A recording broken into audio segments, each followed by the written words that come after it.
வணக்கம். நான் ராஜ்குமார் கதிர்வேல். செபியில் பதிவு பெற்ற பங்கு ஆலோசகர் கிடையாது. இங்கு பகிரப்படும் தகவல்கள் அனைத்தும் கற்றலின் நோக்கத்திற்காக மட்டுமே. இதனை அடிப்படையாக வைத்து எந்த முதலீட்டு முடிவுகளையும் நீங்கள் எடுக்க வேண்டாம் என கேட்டுக்கொள்கிறேன். பியர்ஸே பரிதாபப்படக்கூடிய அளவுக்கு இருந்த புல்ஸ் இன்னைக்கு ஸ்ட்ராங்கான ஒரு டெக்னிக்கல் பவுன்ஸை கொடுத்துருக்கு அப்படிங்கிறத பார்க்க முடியுது.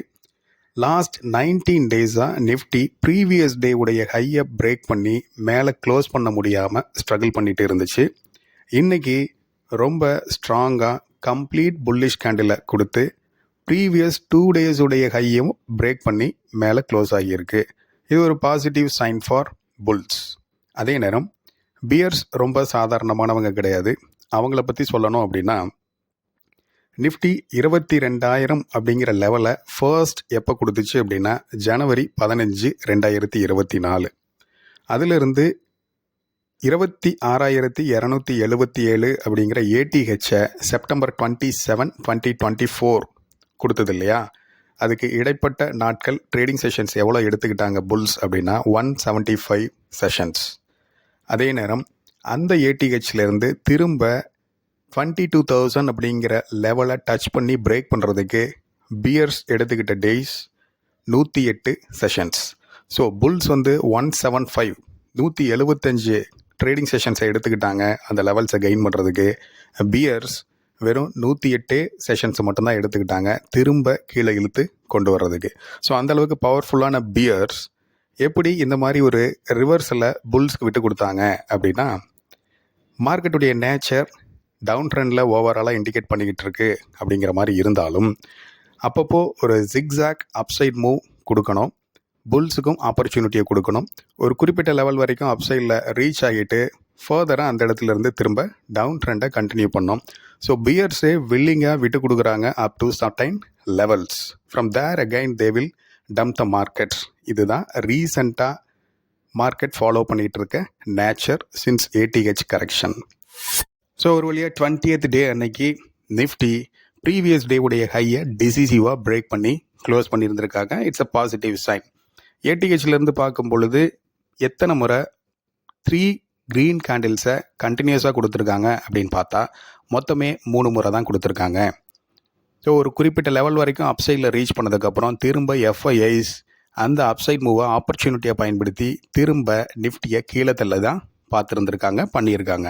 ஸோ இப்போ போகக்கூடிய இந்த டெக்னிக்கல் பவுன்ஸ் பேக் ஒரு இம்பார்ட்டன்ட் சைக்கலாஜிக்கல் சப்போர்ட் லெவல்லேருந்து எஸ்கலேட் ஆகிருக்கு. Positive sign. பட் அப்சைடில் சஸ்டெயின் ஆகுதா அப்படிங்கிறத கம்மிங் டேஸில் நம்ம வாட்ச் பண்ணி பார்க்கணும்.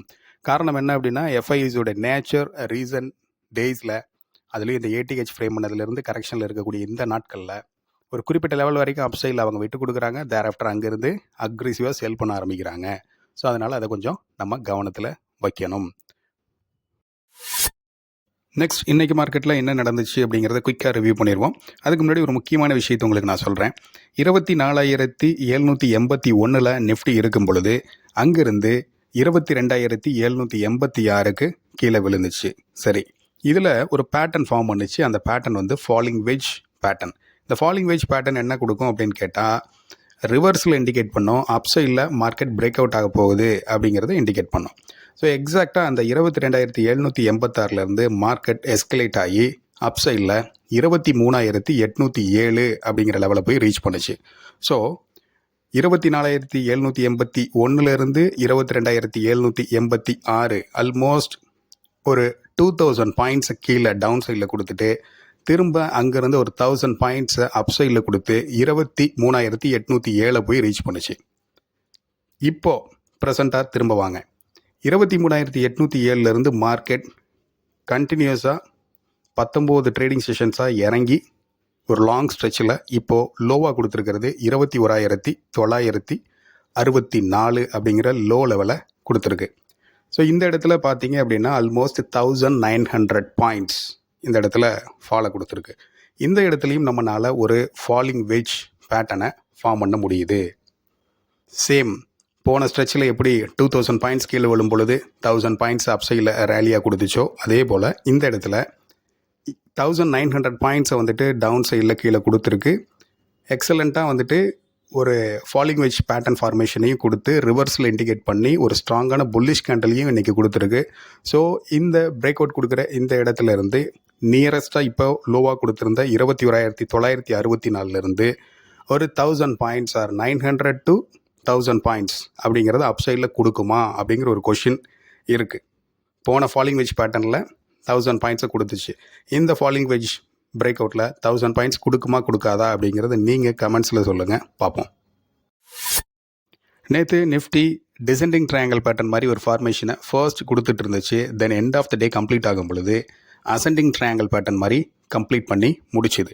ஆக்சுவலாக அசெண்டிங் ட்ரையாங்கிள் பேட்டர்ன் ஃபார்ம் ஆகுது அப்படின்னா அது பிரேக் அவுட்டை இண்டிகேட் பண்ணோம் அப் சைடில். இன்றைக்கி மார்னிங் ஓப்பனிங்லேருந்தே இந்த first 5 minutes candle itself ஒரு ஸ்ட்ராங்கான புல்லிஷ்னஸை நம்ம மார்க்கெட்டில் பார்த்தோம். இந்த அசெண்டிங் ட்ரையாங்கிள் பேட்டர்னுடைய ப்ரைஸ் ரேஞ்ச் டிஃப்ரென்ஸ் மேக்ஸிமம் எந்த இடத்துல இருக்கும், அந்த எட்ஜில், லெஃப்ட் எட்ஜில். அதுக்கு ஈக்குவலாக அப் சைடில் டார்கெட் போகிறதுக்கு சான்சஸ் இருக்குது டெக்னிக்கலாக. ஸோ அந்த target around 22,261.55 which is March month high முன்னாடியே இருந்துச்சு. அப்போது அந்த லெவலுக்கு பக்கமாக போகிறதுக்கு சான்சஸ் இருந்துச்சு. ரொம்ப குயிக்காக புல்ஸ் எஸ்கலேட் ஆகி மேலே வந்தாங்க. 22,261 அப்படிங்கிற டார்கெட்டை ரீச் பண்ணதுக்கப்புறம் அந்த ஜோனில் ஒரு சைட்வேஸை ஃபாலோ பண்ணுச்சு மார்க்கெட். யூஸ்வலாக டெக்னிக்கலாக இந்த மாதிரி தான் நடக்கும். அந்த இடத்துல பிரேக் பண்ணதுக்கப்புறம் ஒரு சைட்வேஸை ஃபாலோ பண்ணோம். அது நடந்துச்சு இன்றைக்கி. அடுத்து டெய்லி கேண்டிலில் செக் பண்ணி பார்க்கும் பொழுது இந்த ரீசெண்டாக கொடுத்த ஃபாலிங் வெஜ் பேட்டர்னுடைய டவுன் ட்ரெண்ட் லைன்லேருந்து ஸ்ட்ராங்காக எஸ்கலேட் ஆகி மேலே வந்திருக்கு. அப்படி வரும் பொழுது டாப் ட்ரெண்ட் லைன், ஃபாலிங் வெஜ்ஜுடைய டாப் ட்ரெண்ட் லைனை டச் பண்ணுறதுக்கும் பிரேக் பண்ணுறதுக்கும் ரெடியாக இருக்குது. ஸோ ஆல்மோஸ்ட் 22,261 300 இந்த ரீஜனை பிரேக் பண்ணுறதுக்கு மார்க்கெட் முயற்சி பண்ணிக்கிட்டு இருந்துச்சு. அதுக்கடுத்து ஃபியூச்சர்ஸில் அந்த சைமல்டேனியஸாக அந்த இடத்துல வால்யூம் செக் பண்ணி பார்க்கும் பொழுது ப்ரைஸ் அப்சைடில் மூவ் ஆகிட்டுருக்கு. உங்களுக்கு வால்யூம் கீழே லோவாக இருக்குது. ஸோ மேக்ஸிமம் அதிகப்படியான வால்யூம் பார்க்க முடியல. நேற்று பார்த்தீங்கன்னா ரொம்பவும் கம்மியான வால்யூம், பெரிய பார்ட்டிசிபேஷன் கிடையாது. மார்க்கெட் சைட்வேஸில் இருந்துச்சு. ஸோ பிக் பிளேயர்ஸ் யாரும் பார்ட்டிசிபேட் பண்ணலை. ரீட்டைலர்ஸும் கொஞ்சம் காஷியஸாக தான் இருந்திருக்காங்க. பட் இன்றைக்கி மார்க்கெட் அப்சைடில் மூவ் ஆகுது. நேற்றோட கம்பேர் பண்ணும் பொழுது வால்யூம் சிக்னிஃபிகண்ட்டாக ஹையாக தான் இருக்குது. பட் ப்ரைஸோட கம்பேர் பண்ணும்போது வால்யூம் கம்மியாக இருக்குது. ஸோ இந்த அப்சைட் ரேலியில் பார்ட்டிசிபேட் பண்ணுறதுக்கு சிலர் தயங்கிட்டு இருக்காங்க அப்படிங்கிறது இது இண்டிகேட் பண்ணுது. அதுக்கேற்ற மாதிரி மார்க்கெட்டில் என்ன ஆச்சு அப்படின்னு கேட்டிங்கன்னா சைட்வேஸை ஃபாலோ பண்ணிக்கிட்டே இருந்து இந்த டாப் ட்ரெண்ட் லைனை பிரேக் பண்ணுறதுக்கு, ஃபாலிங் வெஜ் பேட்டர்னுடைய டாப் ட்ரெண்ட் லைனை பிரேக் பண்ணுறதுக்கு மார்க்கெட் முயற்சி பண்ணுச்சு. சில மேலே போகுது அப்படின்னா எந்த இடத்துல டெக்னிக்கலாக ரீச் பண்ணுறதுக்கு சான்சஸ் இருக்குது, எந்த இடத்துல கேப் இருக்குது அப்படின்னு அசஸ் பண்ணி பார்த்தோம் அப்படின்னா ரீசெண்டாக கேப் டவுன் ஆகி கீழே விழுந்திருந்தது நிஃப்டி. அப்படி பார்க்கும்பொழுது 22,450 22,508 அப்படிங்கிற ஒரு ஃபர்ஸ்ட் கேப் இருக்குது. அதுக்கடுத்து 22,668 அதிலிருந்து 22,763 இந்த இடைப்பட்ட இதில் இருக்கக்கூடிய அந்த ஒரு கேப் இருக்குது. ஸோ இந்த ரெண்டு கேப்பையும் ஃபில் பண்ணுறதுக்கான சான்சஸ் நிறையவே இருக்கும். மீன் டைமில் நிஃப்டி என்னாச்சு அப்படின்னு கேட்டிங்கன்னா இந்த டாப் ட்ரெண்ட் லைனை டச் பண்ணுற ரேஞ்சுக்கு பக்கமாக வந்துச்சு. தென் அதுக்கப்புறம் அதை டிசிசிவாக பிரேக் பண்ணி மேலே போச்சு. மேலே போனதுக்கப்புறம் டெக்னிக்கலாக அது ஃபாலிங் வெஜ் பேட்டர்னுடைய டாப் ட்ரெண்ட் லைனை ரீடெஸ்ட் பண்ணணும். பட் ரீடெஸ்ட் இன்றைக்கி பண்ணலை. கடைசியாக என்ன ஆச்சு அப்படின்னு கேட்டிங்கன்னா எண்ட் ஆஃப் த டே வரைக்கும் அப்படியே சைட்வேஸை ஃபாலோ பண்ணி முடிஞ்சிருச்சு. ஸோ இன்றைக்கி மார்க்கெட் இப்படி தான் ஆரம்பிச்சுது. டிசெண்டிங் ட்ரையாங்கிள் பேட்டர்ன்லேருந்து அசெண்டிங் ட்ரையாங்கிள் பேட்டர்னாக மாறி ஒரு ஸ்ட்ராங்கான புல்லிஷ் மொமெண்டம் கொடுத்து இம்பார்ட்டன்ட் ஹடில் ஜோனை பிரேக் பண்ணி டச் பண்ணிவிட்டு அந்த இடத்துல சைட்வேஸை ஃபாலோ பண்ணி திரும்ப ஃபாலிங் வெஜ்ஜுடைய டாப் ட்ரெண்ட் லைனை டிசிசிவாக பிரேக் பண்ணி பயங்கரமாக எஸ்கலேட் ஆகி மேலே போகாமல் சைட்வேஸை ஃபாலோ பண்ணுச்சு. ஸோ இன்றைக்கி கேம் தியரி இப்படி தான் வச்சுருந்தாங்க பிக் பிளேயர்ஸ். குயிக்காக ஒரு 200 பாயிண்ட்ஸ் மூவ் பண்ணியிருந்தால் ஈஸியாக 450 500 அப்படிங்கிற லெவலை இன்றைக்கி ரீச் பண்ணியிருக்க முடியும். பட் அதை பண்ணலை, அவங்க கொடுக்கணும் அப்படின்னு அவங்க விருப்பப்படலை அப்படிங்கிறது தான் இதிலிருந்து தெரியுது. நெக்ஸ்ட் எஃப்ஐஐ டிஐஐ டேட்டா வந்திருக்கு. 6:30 தான் ரிலீஸ் பண்ணியிருக்காங்க. எஃப்ஐஐ இன்றைக்கி 2,895 crores பக்கமாக செல் பண்ணியிருக்காங்க. அகைன் அவங்க நெட் செல்லர்ஸாக தான் இருக்காங்க.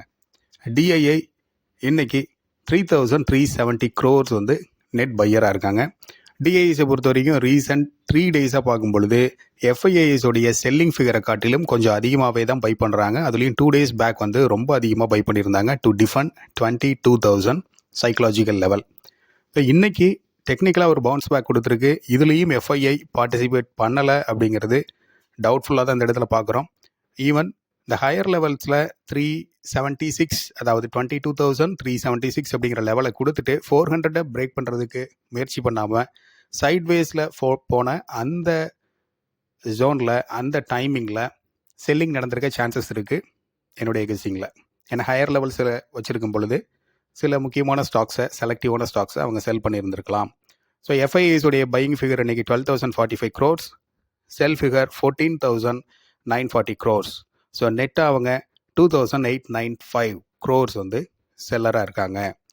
ஸோ நாளைக்கு இந்த டெக்னிக்கல் பவுன்ஸ் பேக் சஸ்டெயின் ஆகுமா? அப்படி ஆகுது அப்படின்னா அப்சைடில் ஒரு குறிப்பிட்ட லெவல்ஸை ரீச் பண்ணுறதுக்கு சான்சஸ் இருக்குமா? அப்படி ரீச் ஆகுது அப்படின்னா அதில் எஃப்ஐஐஸ் பார்ட்டிசிபேட் பண்ணுவாங்களா அப்படிங்கிறத நாளைக்கு பார்ப்போம். Thank you so much. பபாய்.